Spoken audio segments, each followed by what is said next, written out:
old Ford Model T.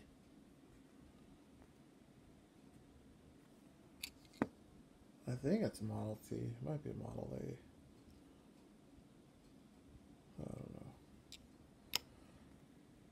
Hot Wheels 100%. I wish this was a little bit more accurate. But I don't know how many old Fords, like early Fords, are out there in this scale. For all I know, this might be one of the nicer, more accurate ones out there. So I did the video kind of, I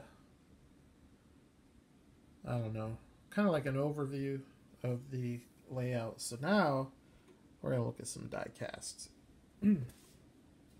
Unfortunately, the little tripod stand that I built for my camera, it only provides for one angle, and that angle is basically this.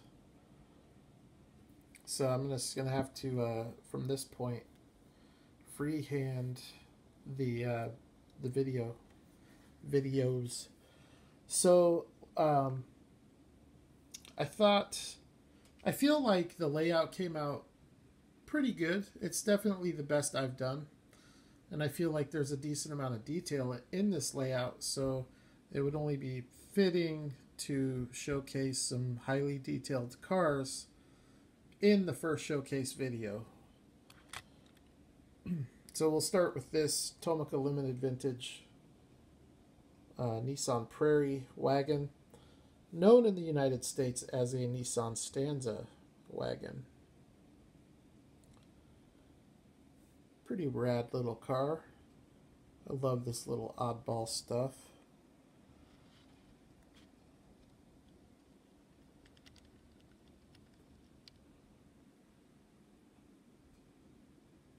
Really cool car. I love Tomica Limited Vintage. And look at that, third row seat. When I was a kid, my parents bought brand new in 1989 a Colt Vista, which looked kind of like this, but it didn't have a sliding back door. The back doors were regular, but I had 3 siblings growing up, and so we always had to have that third row seat. So we had originally, when I was real young, a Caprice station wagon. I think that was like in 1984. And then we had the Colt Vista, and then from the Colt Vista we went to the Dodge Caravan. And I have to tell you, in a family of 6, the Caravan was so much better than anything we had before it. So that's a pretty cool car. This one's pretty awesome too. Another Tomica Limited Vintage. This is a Nissan Safari. And this casting here seems to have climbed in value quite a bit since I purchased it.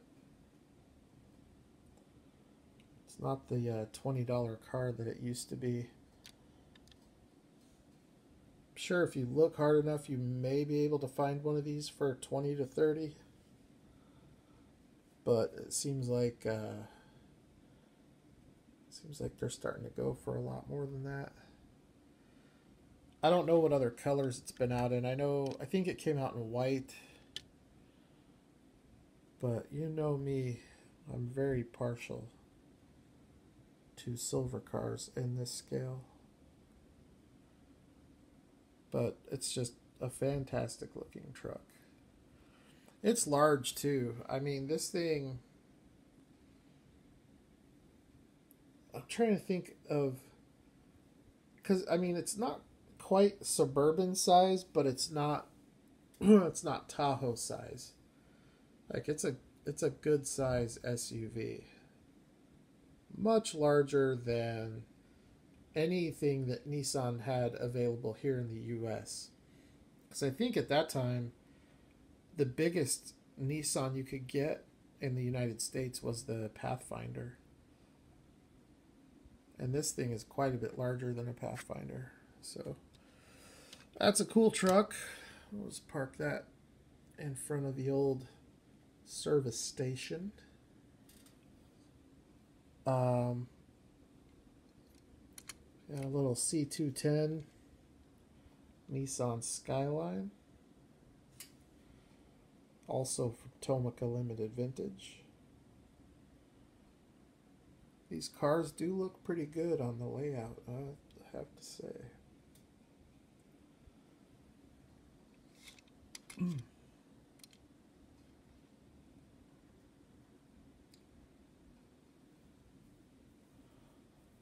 I think it would be really cool if I had enough space to do this and then and do like a house and then in the backyard have like a basketball court or something like that.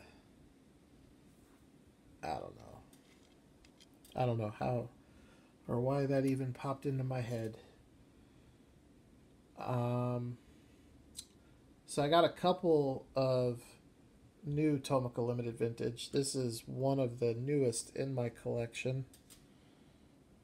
I forget what this... I know it's a Mazda, but I forget what model it is. Oh, it's a Luce. And it's copyright date of 06. I think that's pretty early for TLV. But it's a... what I would call a stunning little casting with the amount of detail that it has.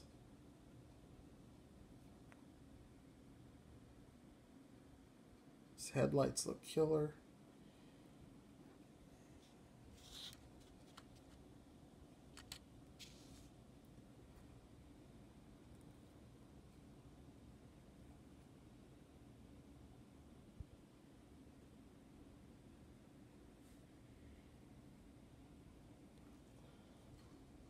That static grass applicator was so worth it. Any of you guys that are contemplating making one of these, there's two things that I would recommend that would be worth doing and that would, I think, improve the results of your layout more than any other two things you could do. The first thing, use grout as your base. And when you do the grout for the base, you do have to highlight it. So you're either going to need an airbrush, or you can do what I did and just do oil pastels. So that's the first thing that I would do. The second thing is get a static grass applicator and do static grass.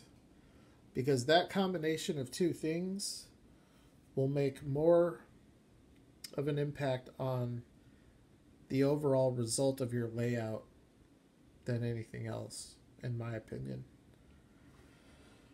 For the roads, I mean, there's so many different things you can do for paved roads. I don't think I've seen anybody really do the method that I do. Like Luke Towan, who I pretty much used. Every method I did was his except for the road. I haven't seen him do this method for the road yet. But I just do drywall spackle and then I just paint it gray. You know, you see a lot of people do these layouts and they paint the road black. That's like the first mistake you can make. So try to stay away from that. You definitely want to go with a lighter gray color. But I've seen people do black and then they do a speckled, it's almost like a speckled dry brush or dry sponge of white over the top to give it like a textured look. And if done right, that looks amazing. It's probably the best effect that I've seen. But I've tried it and it's really hard to do. My layout that I did a year ago with the water feature had that style of a road. That's the only time I've attempted it, and I wasn't all too pleased with the result. Didn't look terrible, but definitely didn't accomplish what I was trying to accomplish. So this is another Tomica Limited Vintage. This is another car that has climbed quite a bit in price. I bought it for, I think it was like 30 or 35, and that was, I want to say like 2 years ago, maybe a year and a half ago. But I don't think you can find these for less than like 60 or 70 nowadays. The last time I checked eBay, there was only one listed, and the dude was asking like $200 for it. And I definitely don't think it's worth that, but it is a very, very cool car, though. To me, this is the sexiest looking Fairlady Z that I've ever seen in this scale. You know, these old Zs are, it's just because of the lines of the car and everything, they're hard cars to get right. And like even the Kyosho I don't think is all that great. But this one here looks really good to me. I think a lot of it though is with this particular release of this casting, you have these wheels, which I think make a big difference. Because all the other TLV releases have different, almost like a steel wheel. And to me, it just doesn't look as good. But that's a great looking car.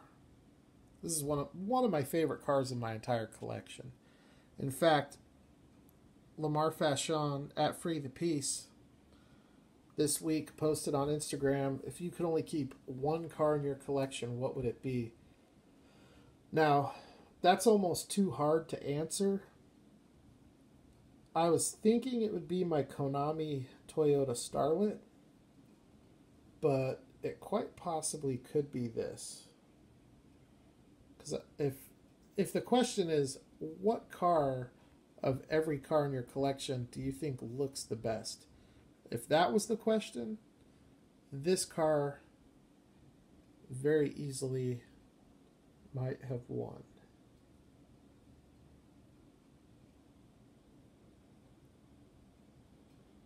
The thing is just awesome. I absolutely love that car.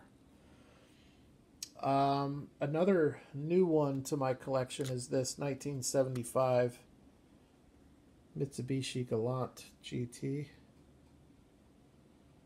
This is another one that's gotten pretty tough to find. And Tomica Limited Vintage, when they get to be a few years old, they stop showing up on eBay. They really become hard to find, and it drives the price up. It almost seems like it doesn't matter what the casting is. Like those old Porsche, the early 911s that they did are like $100, $120. The early Civics that they did are same thing, $100. So it's kind of crazy. But I mean, they are the nicest 1/64 scale cars made, though, so I'm sure that adds a lot to it.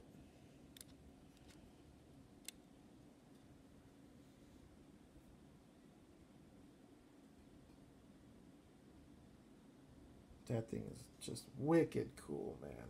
I love it. You can really see the American influence in this car. There's actually a lot of cars from the 70s, Japanese cars, like those Celicas from like 71 through 79. You can really see the American car influence. This almost looks like I don't know, like a Maverick or something like that. Those Celicas, you know, when they were doing the fastbacks, they almost looked like Mustangs. So I think there was a lot of influence there. That's just a cool car, though. Man, I love it.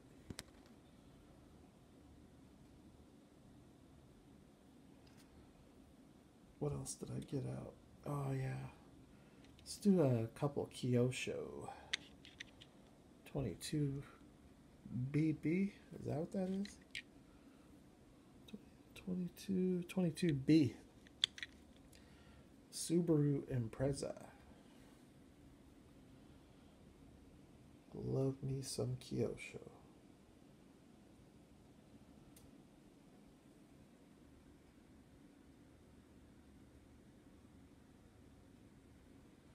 Wonder how this would look without that spoiler.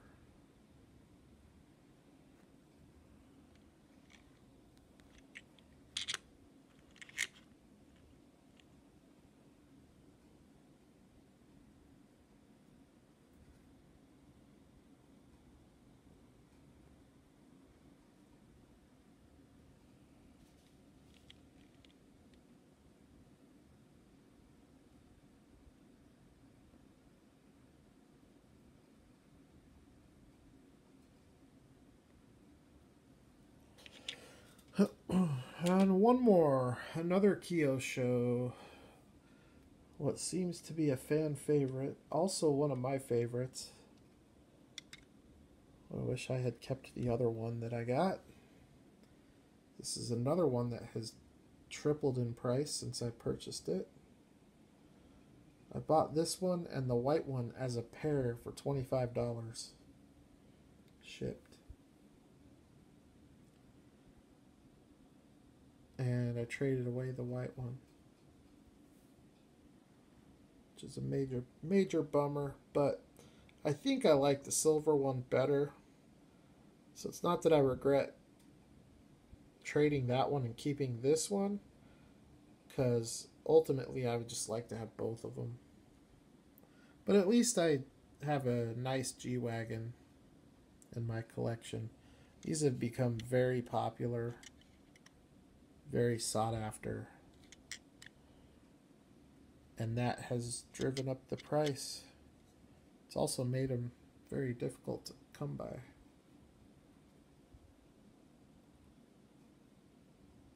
But this is hands down the nicest G-Wagon that you'll find in this scale.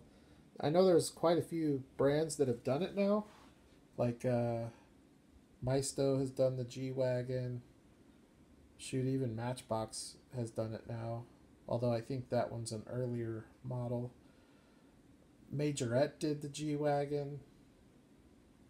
So there are some out there. None of those brands would, in my opinion, would qualify as premium. The only one of those that has rubber tires is the Maisto.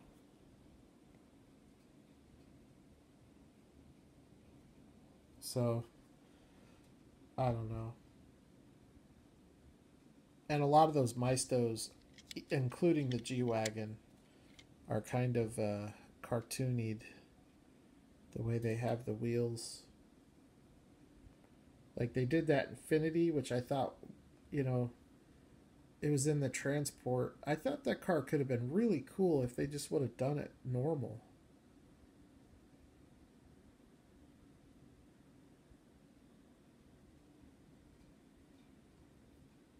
Yeah, that thing is awesome.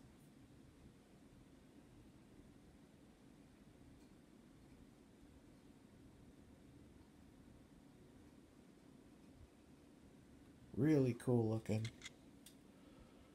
I dig the G-Wagon.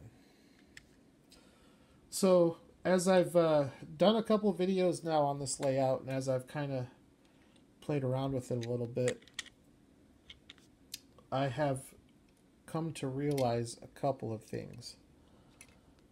There are some really cool angles that can be had with this layout.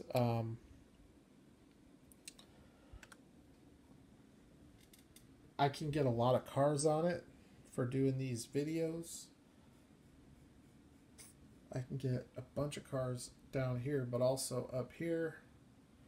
But it's not about that, you know, it's really just about having a nice backdrop for when I crack cars and review cars. Just something that'll pull some eyeballs to the screen. You know, no disrespect to all you. I know a lot of you have your own channels and you crack your cars open on a desktop or whatever, a tabletop or whatever it is. But I just find it more interesting watching people that review cars on backdrops like this, which there aren't many people that do. So for that, I am kind of grateful because I can help fill that void.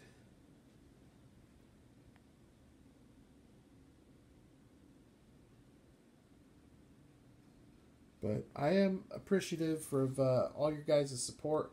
I know a couple of subscribers got their feelings hurt when I talked about how every collector is a scalper. So one of them even said, good luck with the channel, I'm out. And that's fine. Like, I honestly don't care. I really couldn't care less if people unsubscribe. If you don't want to watch my videos, I don't want you to watch them. So if you don't want to be here and watch my videos, then I would suggest that you leave. You're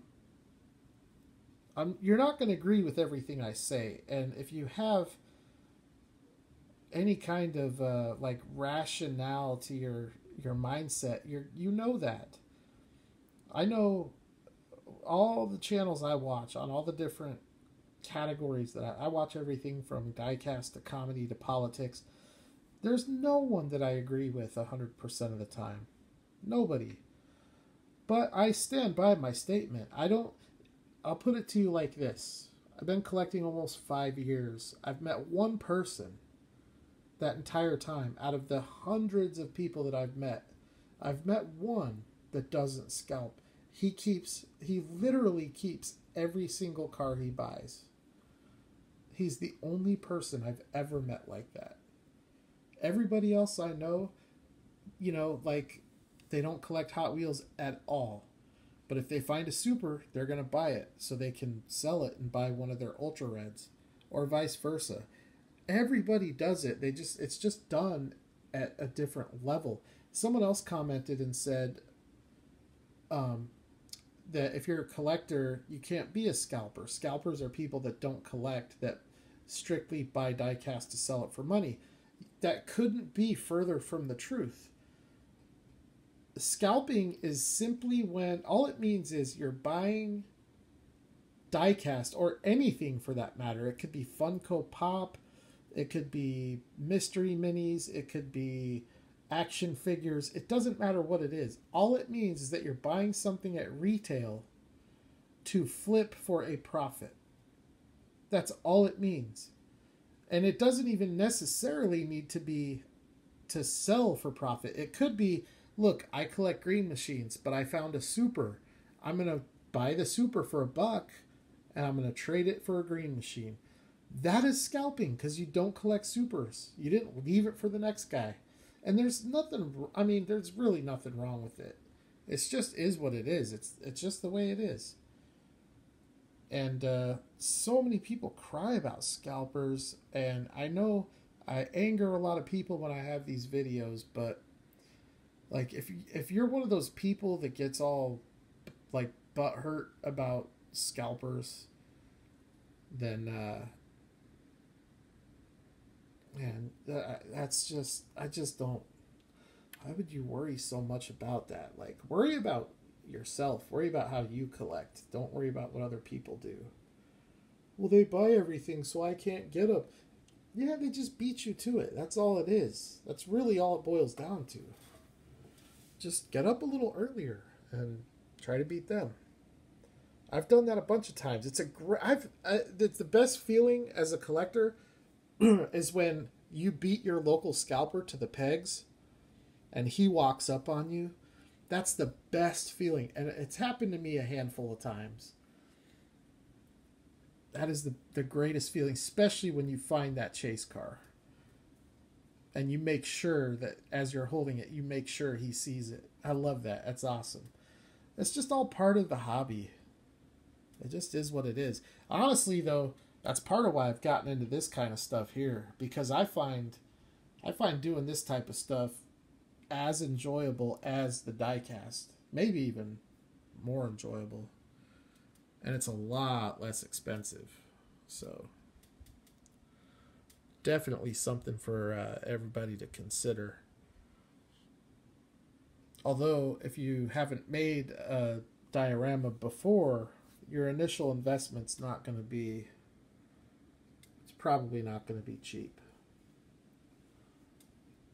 I think you could get set up to do something like this for, if you were starting with nothing, probably about $100 without the static grass applicator. But honestly, if you made your own trees, you could probably do it for half of that. Because trees are one of the most expensive parts about these layouts. And I just got lucky because I found these at Hobby Lobby that were like 80% off. And I still have another 16 of these. I have one more pine tree, and then I have a couple others. So I've got some ideas for my next one, which my next one is definitely going to be urban. It's going to be car dealership. It's going to be a, concrete jungle. But I will get out the static grass applicator just for some little sections. But I don't have a vision for it yet. Like with this one, this is the first layout I did where I had a vision of what I wanted it to look like. And then I just, as I continued with the build, I just kept trying to go towards that vision, and I didn't hit it on the mark. If it was like a bullseye, I didn't get a bullseye. I'm in the circle, like I'm on target, but I'm not quite there. But one thing that I've learned about these layouts is once you do something, like for example, if I could change anything about this layout, it would be all this little trim stuff. I would undo that, and I would sift it, and I would use the same material, but I would sift a much finer material. That would be the one change if I could make one change. But once you get this stuff down, there's really no going back. Unless you just scrape everything off and then start over on the entire area. The other option is you can plaster over the top and do it that way. And I've done that, but that's not always the easiest thing to do either, because then you have plaster, so it's going to be elevated where you have the plaster, and then once you're done rebuilding whatever it is, you have to tie in all of the edges. If the plaster comes to here, then you're going to have plaster to here and static grass over here. You have to find a way to tie those together.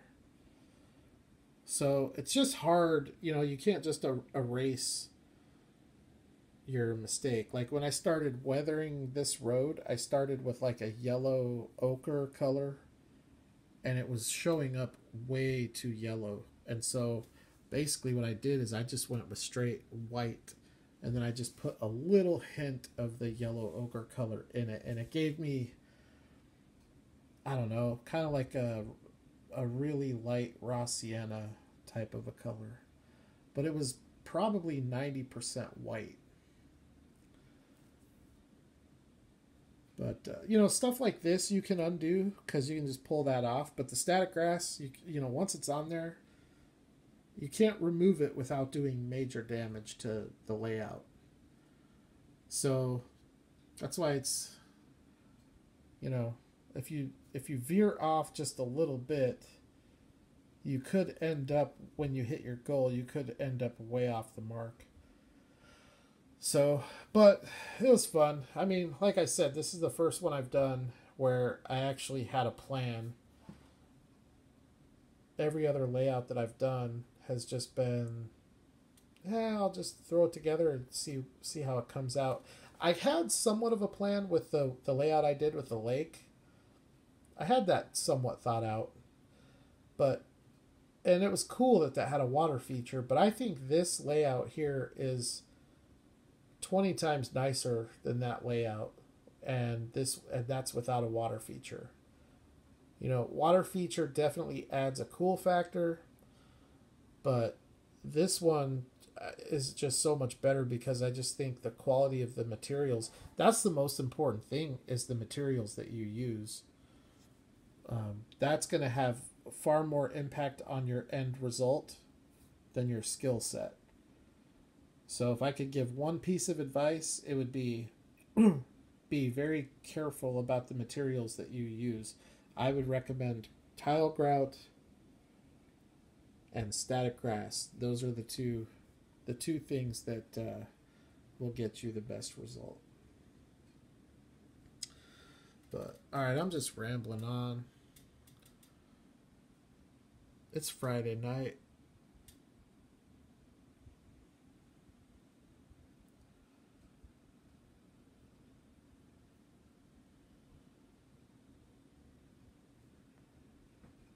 Thank you for checking out the video. You all have a great weekend. And I will holler at you all at the next video.